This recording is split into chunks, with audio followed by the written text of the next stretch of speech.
The wind blew softly over the quiet fields that stretched far beyond the little town. The sun was just beginning to set, painting the sky with orange and pink colors. A young woman named Emily Grace stood near the old wooden fence of her family's ranch. She watched the cattle move slowly across the grass, her thoughts lost somewhere far away. Emily had always been known as a cheerful girl. People in town used to smile when they saw her riding her horse or singing while carrying buckets of water. Her laughter had a way of making others forget their worries. But lately something had changed. Her laughter was gone. Her eyes, once bright and full of life, now carried a deep sadness. She worked quietly, keeping to herself, and spoke only when she had to. Her father, Mr. Grace, was a hard-working man who loved his daughter deeply. He noticed the change in her but didn't know what to do.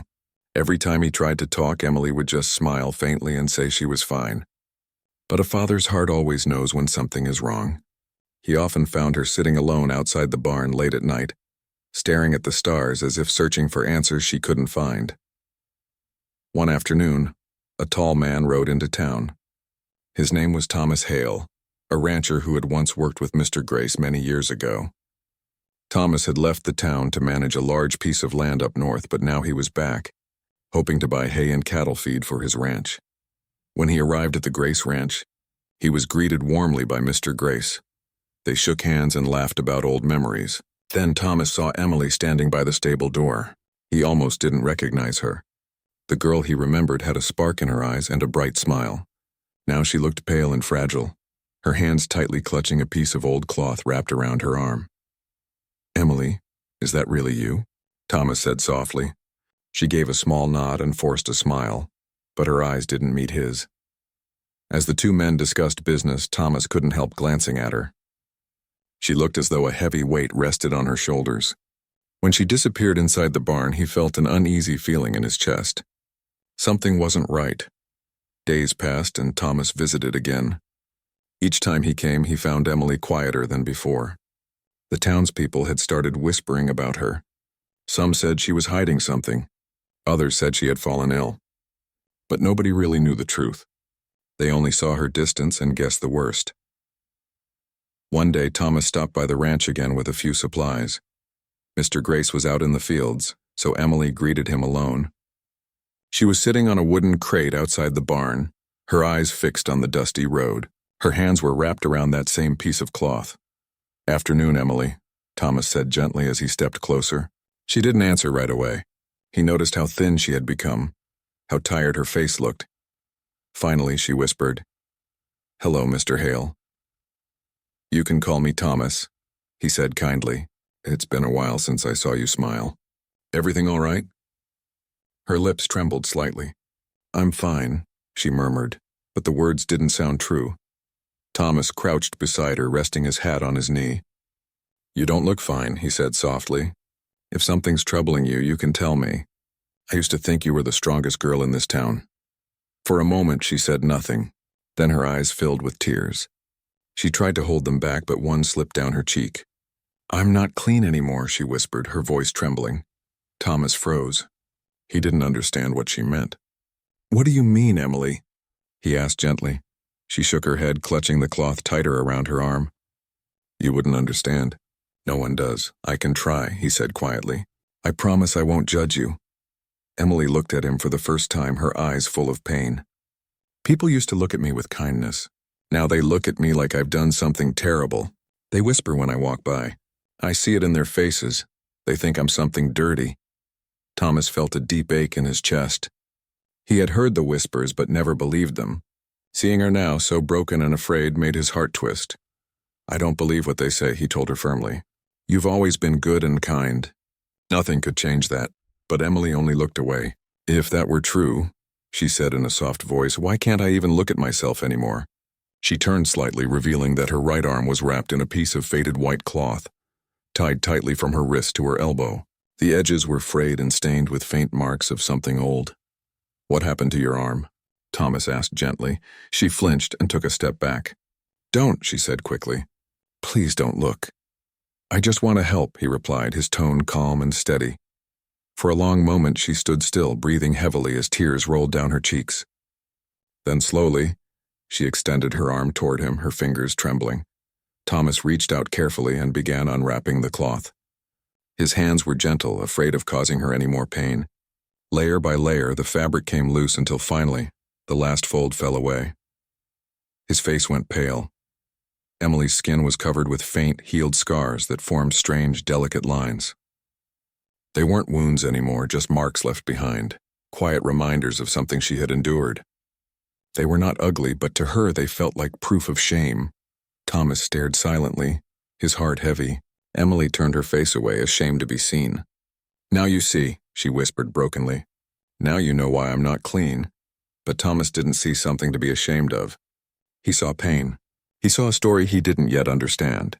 He saw a girl who had suffered alone for too long. "Emily," he said quietly, his voice full of emotion, "these scars don't make you unclean." She shook her head quickly, covering her arm again. "You don't understand," she said through tears. "People don't look at me the same anymore. They think something's wrong with me." Thomas wanted to speak, but she turned and hurried into the barn, leaving him standing there under the fading light of the evening. The sound of her quiet sobs echoed softly from inside, mixing with the rustling of hay and the distant cries of birds flying home. As the sun disappeared behind the hills, Thomas placed his hat back on and looked toward the barn. His heart was filled with worry, confusion, and sadness. He didn't yet know the truth behind her words, but one thing was certain. Emily was carrying a pain far deeper than anyone could see. He decided then that he would not let her face it alone. Whatever had happened, he would help her find peace again. That night, as the moon rose over the fields, Emily sat inside the barn, hugging her knees and staring at the same piece of cloth that once hid her scars. She remembered her laughter, her old life, and how quickly everything had changed. Her tears fell silently onto the hay beneath her feet. Outside, Thomas waited, leaning against the fence, looking at the stars.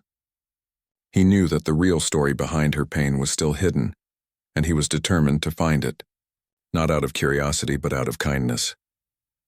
The night wind whispered softly through the trees, carrying the faint echo of Emily's words.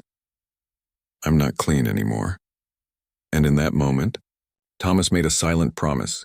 He would uncover the truth, no matter how long it took, and show her that her worth had never been lost. The next morning, the sun rose slowly over the wide fields. The golden light touched every corner of the ranch, but Emily still sat quietly in the barn. She hadn't slept much that night. Every time she closed her eyes, she saw Thomas's pale face as he looked at her scars. She had shown him what no one else had seen, and that made her heart ache with fear and regret. Outside, Thomas was already up. He had stayed near the ranch all night, too worried to leave. He knew Emily was hurting, but he didn't know how to reach her. He could still hear her words echoing in his mind, "I'm not clean anymore." Those words didn't just sound like sadness. They sounded like someone who had lost all hope. He waited until morning, then quietly walked toward the barn. When he stepped inside, he saw Emily sitting on a bale of hay, her face hidden behind her hands. The light from the open door fell softly over her. She didn't notice him until he spoke. "Emily," he said gently, "I didn't come to ask questions. I just came to listen." She looked up slowly, her eyes tired and red.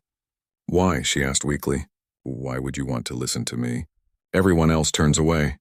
"Because I don't believe you've done anything wrong," he said simply.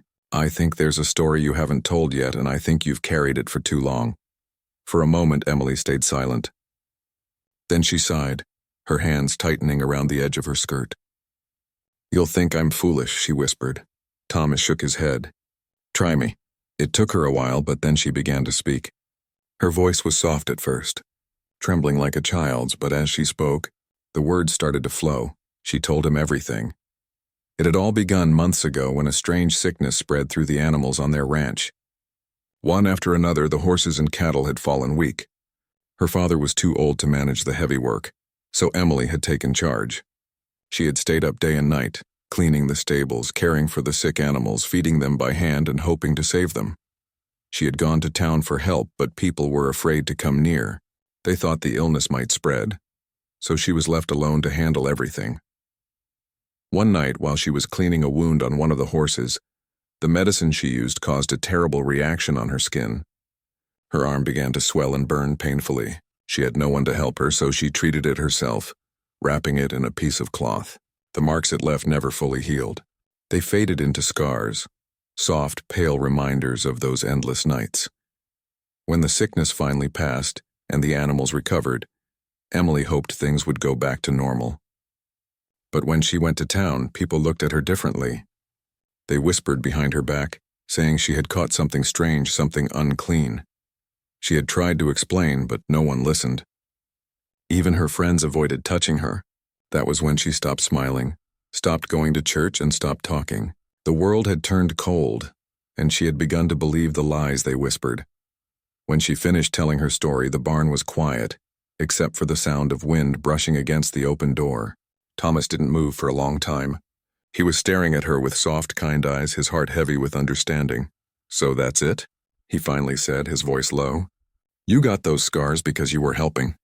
Because you worked harder than anyone else would have." Emily nodded slowly. "But the people don't see it that way.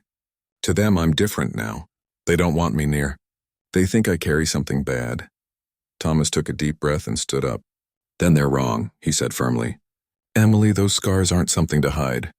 They're proof that you cared. They're proof that you were brave." Tears filled Emily's eyes again, but this time they weren't just tears of sadness. They were tears of release.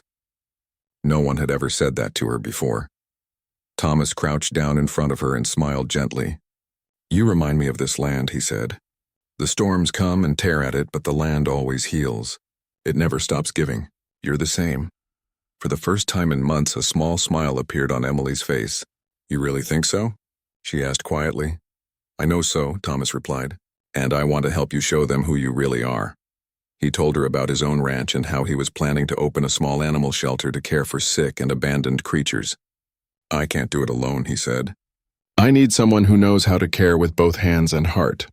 "That's you, Emily." Her eyes widened. "You'd want me there? After what people say about me?" Thomas smiled. "I don't care what they say. I know what's true." Something in his voice made her believe him. That day, she decided to take a step she hadn't taken in a long time. She chose to hope again. Over the next few weeks, Emily began helping at Thomas's ranch. At first, she worked quietly, keeping to herself.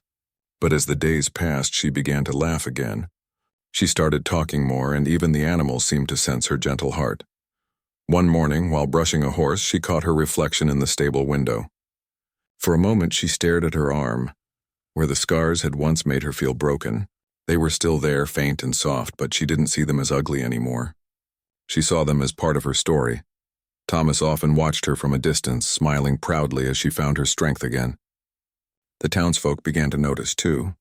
When they saw Emily working at the new shelter, caring for the sick animals that no one else dared to touch, something in their hearts began to change. One by one, they started coming to her for help and advice. They brought their injured pets and sick animals, and Emily welcomed them kindly just as she always had. Slowly, the same people who once whispered behind her back began to respect her again. Some even apologized for their words. Emily accepted their kindness with a quiet smile, not out of pride but out of forgiveness. One evening, as the sun dipped behind the hills, Emily stood outside the barn and looked at her arm.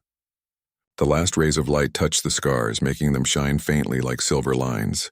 She took a deep breath and whispered to herself, "I am clean." Thomas, who was standing nearby, heard her words and smiled. "You always were," he said softly. Emily turned to look at him, her eyes warm and peaceful. "Thank you," she said, "for believing in me when I didn't believe in myself." He tipped his hat and said, "Sometimes all we need is someone to remind us who we are." The evening air was calm and golden. The wind carried the smell of grass and the soft sounds of animals settling for the night. Emily stood there for a long time, feeling the warmth of the moment. The pain that once haunted her heart was gone. Her scars hadn't disappeared, but they no longer made her feel ashamed. They had become part of her strength, part of her story. From that day on, people didn't call her unclean. They called her the kind rancher's girl, the one who healed with love and patience. And though she never forgot the pain of those lonely days, she also never forgot the lesson they taught her, that true cleanliness doesn't come from what others see, but from the goodness that lives inside the heart. As the stars began to appear in the sky, Emily smiled at the horizon. The world was quiet, peaceful, and full of new beginnings. She finally felt free.